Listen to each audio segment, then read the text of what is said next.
I grew up in the 70s and 1980s, and we often, growing up in South London, heard about officers that were racist and misogynistic. And when I grew up, I crossed over the road when I saw a police officer because I didn't want the hassle.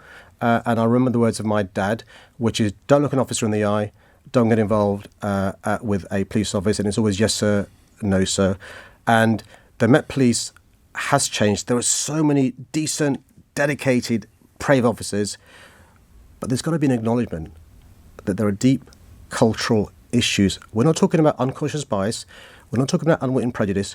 We're talking about overt racism, sexism, misogyny, homophobia, discrimination, and the like. And tell you why it's important. I've spoken to victims of the most serious crimes, rape, sexual abuse, being knifed.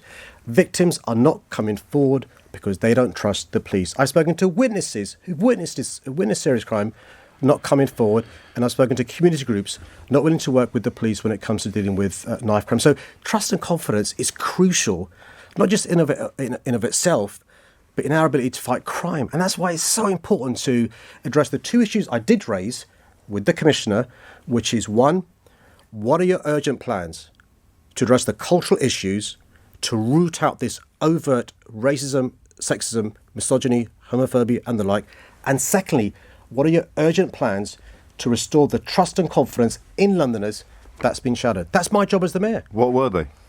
Well, the Commissioner wrote to me last Friday.